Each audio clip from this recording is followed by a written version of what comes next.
United Lutheran Seminary presents the Seminary Explores podcast, conversations on faith, art, people, politics, theology, life, and more, with voices from around the corner and around the globe.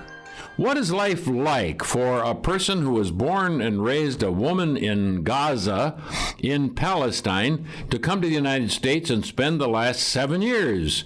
Hello, I'm Jerry Christensen, and this is the Seminary Explores.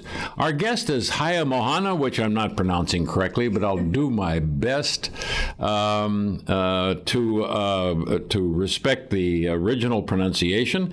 And we're going to talk today about her career in the United States, having spent her young days in Gaza, Palestine. Beautiful area. It's hard to describe, but let's talk about you then. You can tell about your background, where you came from, how long you lived there, and why you came to the United States. Let's make it completely open. Yeah, and thank you, Jerry, for having me here today. So I was born in Gaza, and I lived 17 years of my life in Gaza. I am the oldest of 5. I have 2 sisters and 2 brothers. I grew up in a very close, tight family, but that's just kind of the theme of really Middle Eastern and Arab families. It's a very close tie family. And to be honest with you, when I was growing up, a lot of things seemed normal to me, even though, and I didn't realize how unnormal or abnormal they were until I came here. And the fact that we are technically occupied territory comes with, we're an open air prison. And so there's restrictions of travel, there's restrictions on food and electricity and water. And you grew up as a child, you learn how to grow up fast because you start learning terms about war and airfares and jets and knowing which F-16s and what kind of rockets they shoot pretty young. And you grew up having a tough skin for that pretty fast. And there's been open conflict between Gaza Israel yes. And the Palestinians, especially in Gaza, which, if we can think geographically, is a gorgeous region, green and lush, in what is generally a desert-type area, and that's why everybody wants it. But it's isolated, isn't it? It's predominantly Palestinian, kind of an enclave, we would call it. It's one of the few areas that have such a high concentrated of Palestinians, I would say. And that's just, at some point in 2007, there were, Israelis kind of controlling the borders and a little bit into the Gaza Strip, and then they kind of pulled back a little bit. But yeah, Gaza kind of remains this, there's no control of Israelis over it versus other areas in other Palestinian territories. You're occupied, but are there guard posts and a presence of the Israeli military inside? No, not in between us. Threats constantly. Yes, absolutely. And we feel it in other ways.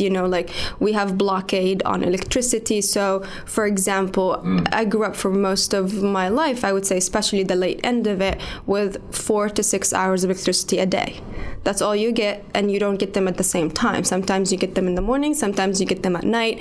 And so I remember my mom would just wake up at midnight when the electricity comes just to do a laundry wash and, just to kind of get the stuff going.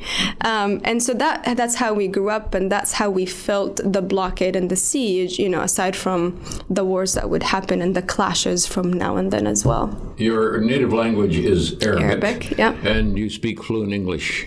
Was that because of the great education you got at Gettysburg College, or did you have a little bit of a head start? I wish I could give it to Gettysburg College, but on that one, no.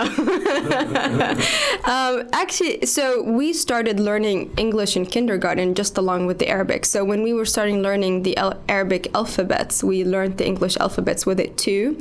But the school education focused a lot on the grammar part and maybe a little bit of the reading, but nothing on the speaking part.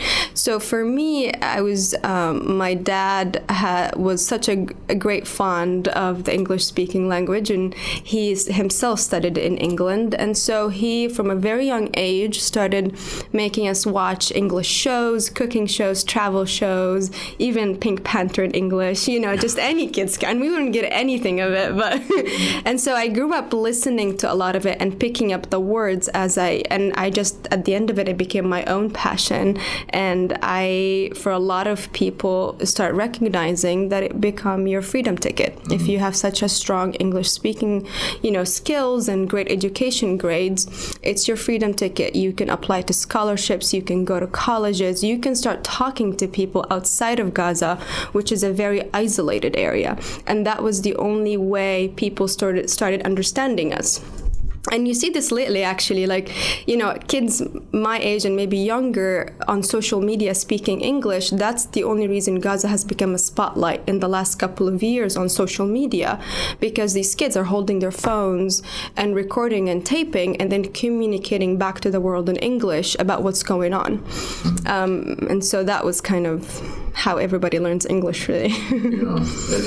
It's curious to me because a conservative religious family in any religion around the world would say that television is an outcrop of a degraded secular society, and your folks had to make a choice, because as you learned English from the Pink Panther, you're also learning Western, exactly, rather than Mideastern, different kinds of mores and customs and so on. But they're willing to take that chance. Yeah, you kind of grew up watching, action movies and learning the curse words. Yes, the best of American television. Thank you. How did you? Under what circumstances did you leave Palestine, and it was why? a struggle. So for me planning to go to college here and come to study, it was like almost a 2-year to 3-year process of planning and thinking about it.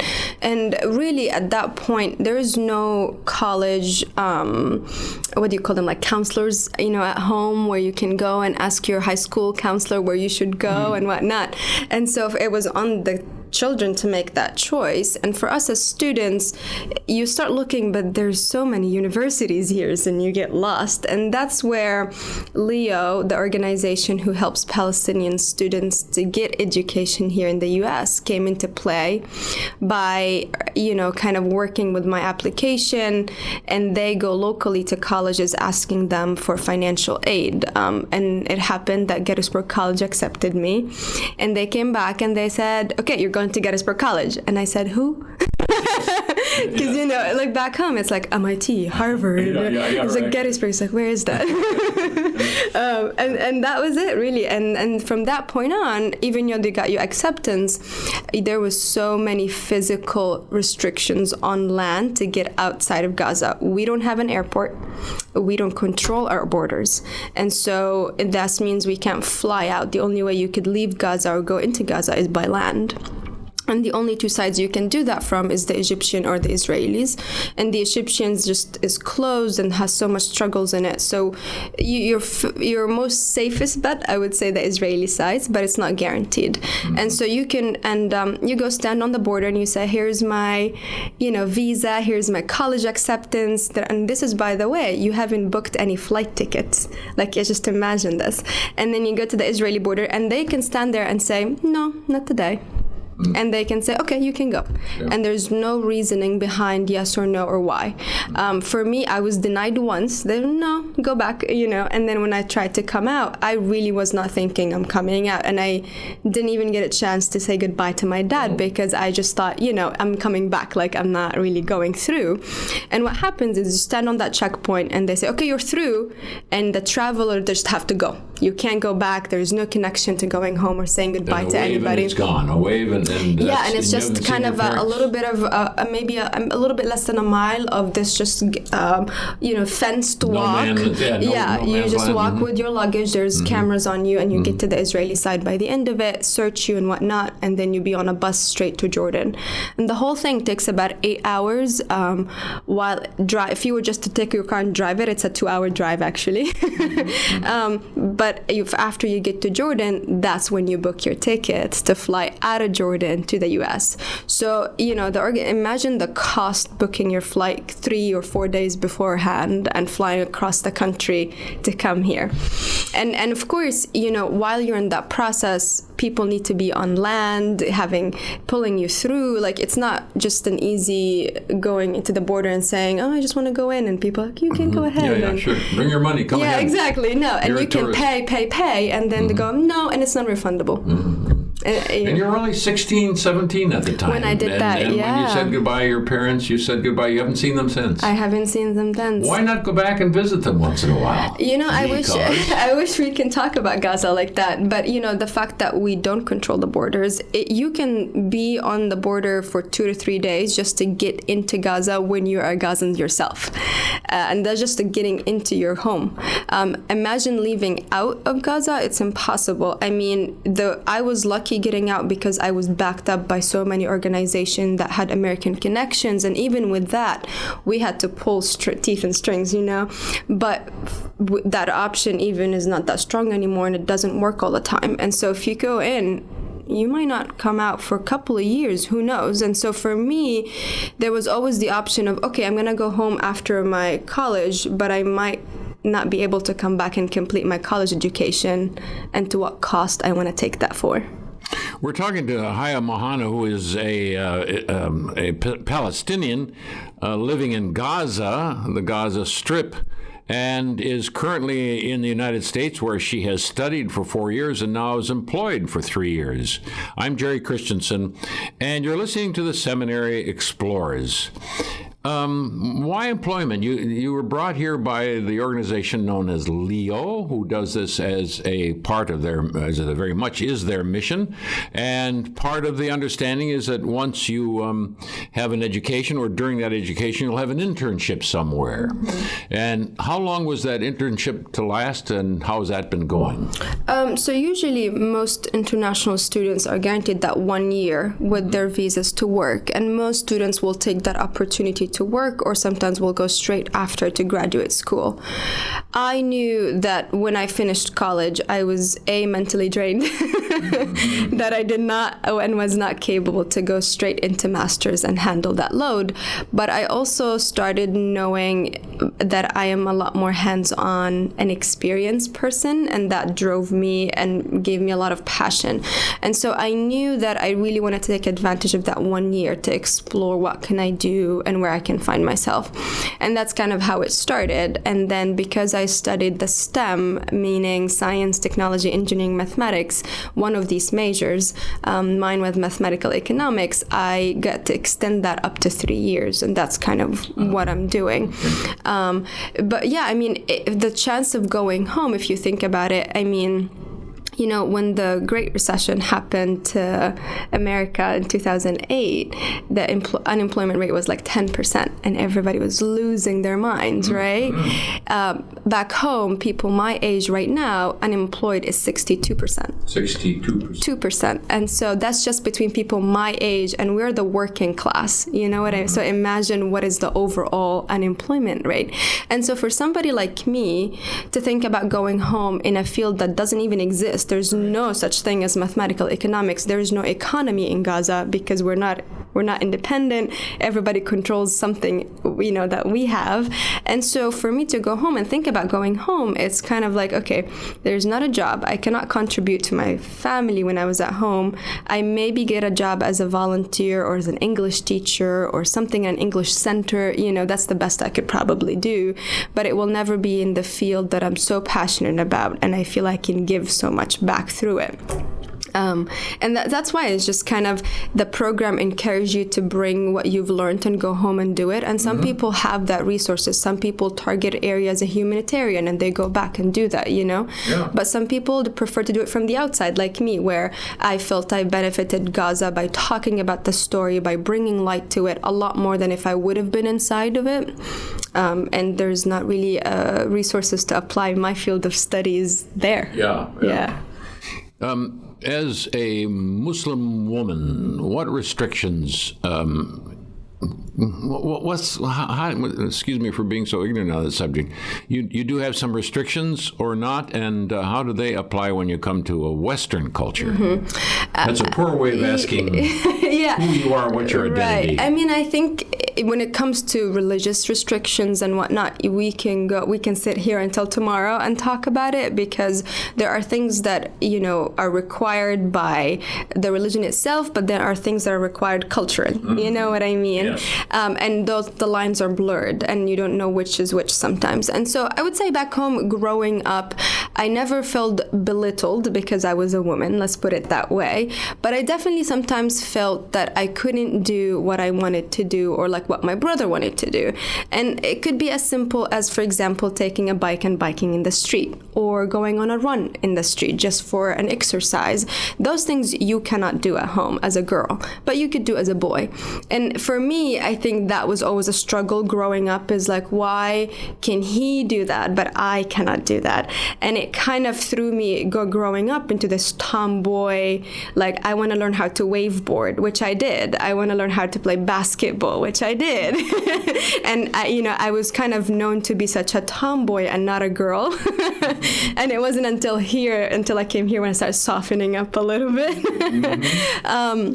But, and so I would say that kind of stuff at home, and the older you get, the more eyes are on you, because you have become now a lady and you should be acting in certain manners, and you can't be out for certain times and days. And so that type of restrictions. And dating, for example, relationships can't. No, I mean, they're pretty restricted. Yeah, you just can't go. And in the religion itself, there's no such thing as dating before marriage. Like in the religion, love comes after marriage. And so you kind of, it's not to say you should be arranged marriage or choosing your partner, but you start exploring that emotional connection with somebody when you're ready to make a commitment to it. Let's just put it that way, really.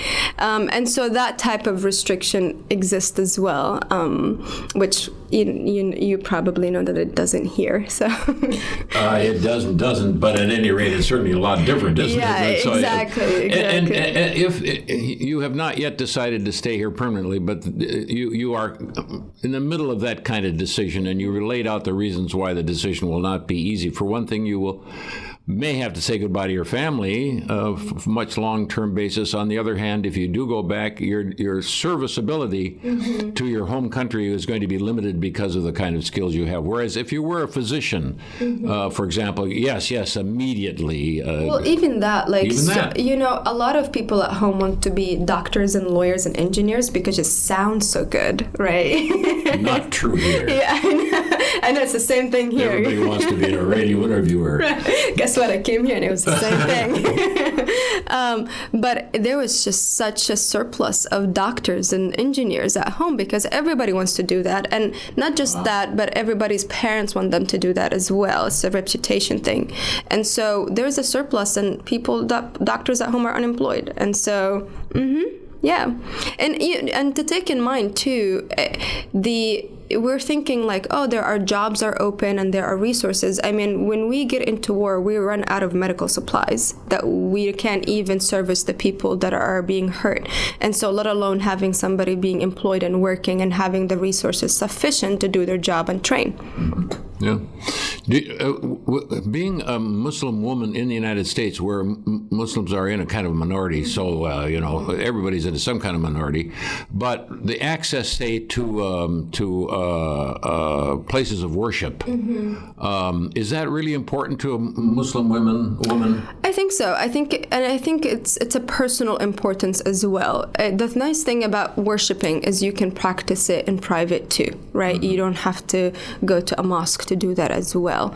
And so you could do that from the convenience of your home to pray and worship, but you could also go to a mosque. And there's a couple around this area, a couple in Frederick and Harrisburg, and a couple around that you could go to, and it's up to I think I've seen most of us who come here at least want to stay in touch with that side of them, and they want to go worship as often as they want. And some people want to do that every Friday. Some people want to do that every, holiday, for example, our holidays. Just like Christians. Yes, it's Christmas. We're not that different, People think so. No, just like, we're not that different on that score. No.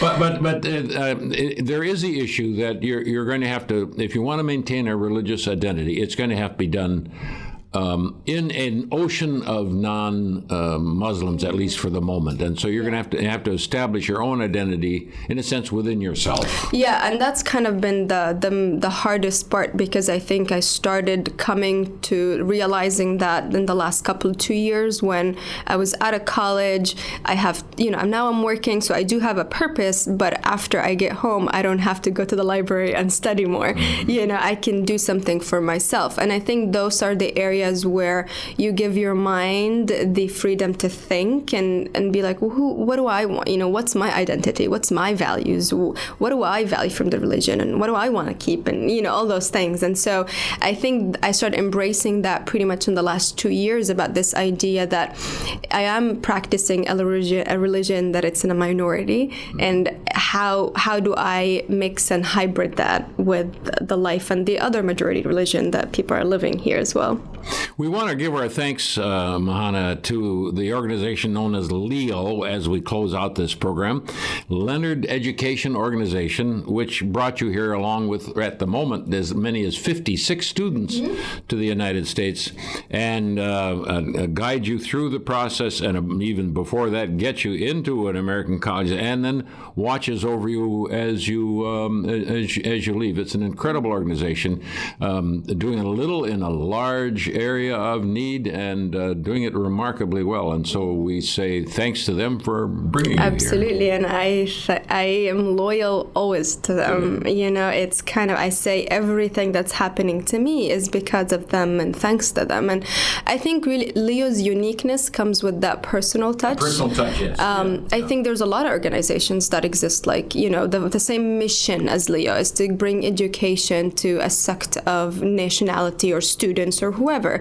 But I think the very unique thing about Leo is this personal touch, because, when we come here as international students, you become confused a lot. You get lost a lot. It's nice to have somebody who doesn't judge you, who understands both cultures. And that's kind of what Leo is. They understand the Palestinian Arab mentalities and cultures, but they understand what people go through here and how it works here as well. And so to have this non-judgmental view to say it's normal what you're going through, here's what you might find helpful, and that really can go a long way for somebody who came here all on their own, like us, and don't know who to talk to. Who would I talk to about homesickness? It's like my parents won't understand it. People here, cannot relate, but just will sympathize, and that's about it. And so who do I talk to? And that's where Leo comes in that personal touch, and holds people to that success very well. And I'm forever grateful for them. Hayamana is a Muslim woman born and raised in Gaza, Palestine, now living and working in the United States. And we found out a great deal today about what it's like for such a person to be in the United States and trying to serve both of these cultures at the same time, and quite successfully. Thank you. I'm Jerry Christensen for the Seminary Explorers. Have a very good day. You have been listening to The Seminary Explorers, a production of United Lutheran Seminary with campuses in Gettysburg, Pennsylvania and Philadelphia, Pennsylvania. We invite you to visit our website at unitedlutheranseminary.edu. Opinions expressed on this program are not necessarily those of United Lutheran Seminary or the Evangelical Lutheran Church in America.